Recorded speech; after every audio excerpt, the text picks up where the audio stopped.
नमस्कार, जय Hind. The knowledge care में आप सभी का हार्दिक स्वागत है। और सिपाही की भर्ती आ चुकी है बिहार पुलिस में, और ये है आपका मद्य निषेध डिपार्टमेंट।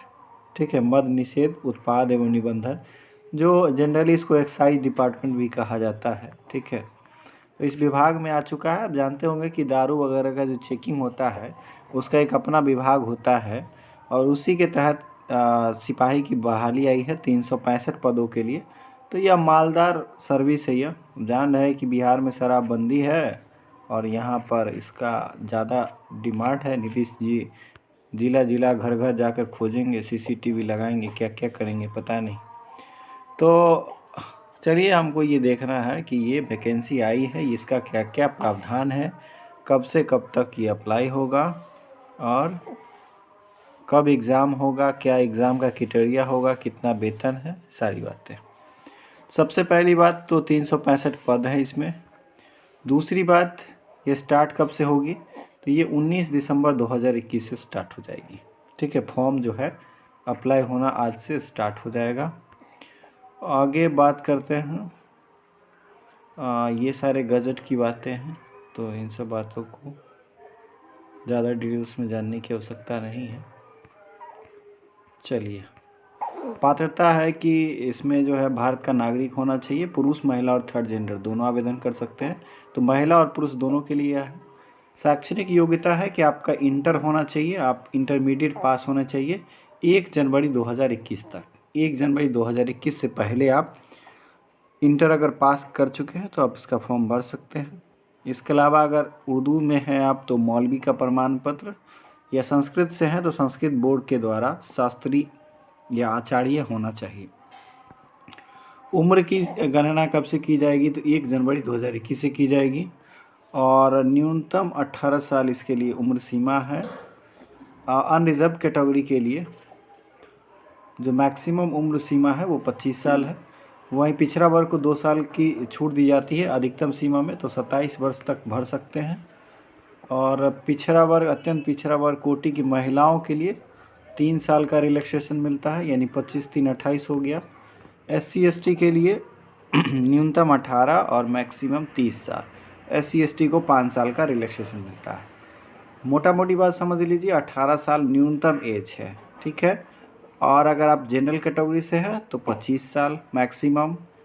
ठीक है, अगर आप BC कैटेगरी से हैं तो आपके लिए 27 साल, EBC कैटेगरी से हैं तो 28 साल, और SC ST से हैं तो 30 साल तक के आप फॉर्म भर सकते हैं। सभी वर्गों के लिए दिव्यांगता के आधार पर अधिकतम आयु सीमा में 10 वर्ष की छूट दी जाएगी, यानी अगर दिव्यांग हैं तो 10 साल का छूट दिया जाएगा, यानी 18 प्लस 10। ठीक है, नहीं सॉरी 25 प्लस 10 हो जाएगा, मैक्सिमम 25 होना चाहिए, 35 साल का। अभ्यर्थी की उम्र गणना जो है मैट्रिक का जो आपका प्रमाण पत्र है उसके आधार पर किया जाएगा, मैट्रिक का जो मार्कशीट है उसके आधार पर आपका किया जाएगा। अभ्यर्थियों की शारीरिक मापदंड आप जानते हैं कि ये इम्पोर्टेंट होता है, चूँकि मेरिट इसी पे बनता है बिहार पुलिस में। ऊंचाई, सीना और वज़न के लिए कोई मार्क्स नहीं दिया जाएगा। कम से कम हाइट जो है वो 165 सेंटीमीटर होना चाहिए अगर आप अनरिजर्व कैटेगरी या पिछड़ा वर्ग से आते हैं, BC कैटेगरी से आते हैं, यानी BC 2 बोलिए उसको। अगर आप BC 1 से आते हैं तो आपके लिए न्यूनतम जो हाइट है 160 सेंटीमीटर है। SC ST कैटेगरी से आते हैं तो 160 सेंटीमीटर है, और सभी वर्ग की महिलाओं के लिए 155 सेंटीमीटर हाइट होना अनिवार्य है। तो हाइट ज़रूर मिला लीजिए, बाकी फॉर्म का कोई महत्व नहीं रह जाएगा अगर हाइट आपका नहीं पूरा है तो। सीना की बात करें तो बिना फुलाए 81 सेंटीमीटर और फुलाकर 86 सेंटीमीटर BC और अनरिजर्व कैटेगरी के लिए। वहीं EBC कैटेगरी के लिए 81 और 86 ही है, उतना ही है। 5 सेंटीमीटर का गैप अनिवार्य रूप से होना चाहिए। SC ST के लिए 79 और 84, फुलाकर 84, बिना फुलाए 79। महिलाओं के लिए सीना का माप नहीं होता है। वज़न की बात करें तो वज़न 48 kg सभी वर्गों की महिला उम्मीदवारों के लिए न्यूनतम 48 kg वज़न होना चाहिए। पुरुषों के लिए कोई मापदंड नहीं है। अब नियुक्ति प्रक्रिया जो है, लिखित परीक्षा होता है, और लिखित परीक्षा का आप जानते हैं कि लिखित परीक्षा में पास कैसे किया जाता है।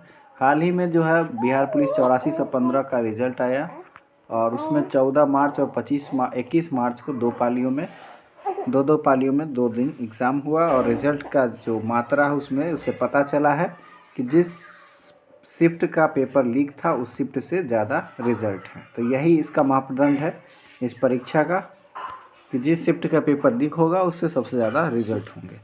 हालांकि 5 गुना रिज़ल्ट दिया जाता है, तो 365 सीट है तो इसका 5 गुना ही रिज़ल्ट दिया जाएगा। तो इसमें लीक होने के बाद भी बड़ा सा लीक जिसके हाथ में लगेगा वही विजेता होगा। चलिए, हम बढ़ावा नहीं दे रहे हैं, लेकिन जो हाल है बिहार के दृष्टिकोण से वो बता रहे हैं। वैसे 100 प्रश्न पूछे जाते हैं ऑब्जेक्टिव का, और लेवल जो है बहुत बढ़िया रहता है, बीपीएससी से भी टफ लेवल रहता है। साधारण विद्यार्थी इसको अगर पढ़ के अगर पास करने की बात हो 45 से 50 कट ऑफ इनफ हो जाएगा।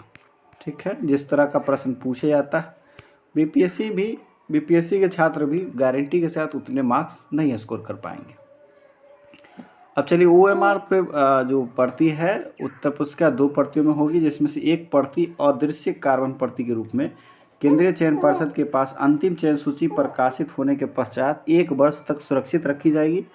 लिखित परीक्षा में अभ्यर्थी ओएमआर आधारित उत्तर पुस्तिका पर वांछित सूचनाएं, रोल नंबर ये सब भरेंगे, और वांछित अनिवार्य जानकारी नहीं भरने या गलत प्रविष्टि करने की स्थिति में अभ्यर्थिता स्वतः रद्द कर दी जाएगी या उनके उत्तर पुस्तिका का मूल्यांकन नहीं किया जाएगा। तो ये सारी बातें हैं जो बताई जाती है, और ये बातें भी इसमें बताई जानी चाहिए कि ओएमआर जो है खाली छोड़ कर आया जाता है और बाद में उसको भरकर पास भी करवाया जाता है। ये सारी जानकारियाँ जो है सॉल्वर गैंग के द्वारा पता लगाई जाती है। कई तरह की प्रक्रियाएँ हैं। ठीक है, पाठ्यक्रम तो बताया जाता है कि 10वीं कक्षा का ही होगा, जिसमें हिंदी, अंग्रेजी, गणित, सामाजिक विज्ञान के प्रश्न अच्छे खासे रहते हैं। सामान्य ज्ञान और समसामयिक मामले करेंट से भी प्रश्न पूछे जाते हैं। लिखित परीक्षा में 30% से कम अंक लाने पर आपको अभ्यर्थी शारीरिक दक्षता परीक्षा के लिए असफल घोषित किए जाएंगे। लिखित परीक्षा महज क्वालिफाइंग होता है, सिर्फ इसमें पास करना है, क्योंकि मेरिट का आधार जो है वो फिजिकल है। फिजिकल के आधार पे ही मेरिट बनाया जाएगा, और 5 गुना अभ्यर्थियों को बुलाया जाएगा। तो यानी कि लगभग इसमें रिजल्ट होगा 1825 लोगों का। ठीक है, दूसरा चरण जो है 100 अंकों का फिजिकल होता है, जिसमें दौड़ के लिए मैक्सिमम 50 अंक दिए जाते हैं, और इसमें जितना अच्छा करिएगा उस हिसाब से आपका मेरिट बनेगा। तो पहले इस पर ध्यान दिया जाए। गोला फेंक 25 अंक का होता है, और 25 अंक का आपका ऊंची कूद होता है। जितना अच्छा कूदिएगा, 5 फीट से ऊपर कूदिएगा, 5 फीट के आसपास कूद जाइएगा तो 25 अंक में 25 अंक मिल जाएगा, और 4 फीट से कम कूदने पर आपको असफल घोषित किया जाएगा। महिलाओं के लिए वैसी तरह कैटेगरी किया हुआ है कि महिलाएं अगर 3 फीट से कम कूदती हैं तो असफल हो जाएंगी, और 4 फीट पर उनको पूरा मार्क्स मिलेगा। ठीक है, मेधा सूची की अनुशंसा जो है वही आधार है फिजिकल के आधार पे, और बाकी चीज़ें तो हो गया। ये देख लीजिए कैटेगरी बाय वैकेंसी। अनरिजर्व के लिए 126 सीटें हैं, ईडब्ल्यूएस के लिए 29 सीटें हैं, एससी के लिए 88, एसटी के लिए 6, ईबीसी के लिए 82, और बीसी के लिए 21, और पिछड़ा वर्ग की महिलाओं के लिए 13। तो ईबीसी के लिए अच्छी खासी सीटें हैं 82। तो टोटल 365 सीटें हैं।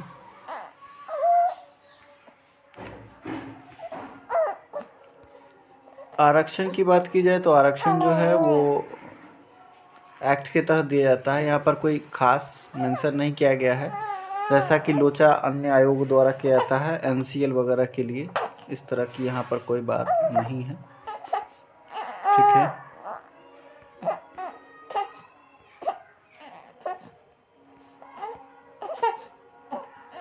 तो ये रहा मोटी तौर पे इसके बारे में जानकारी, और 675 रुपया चार्ज है।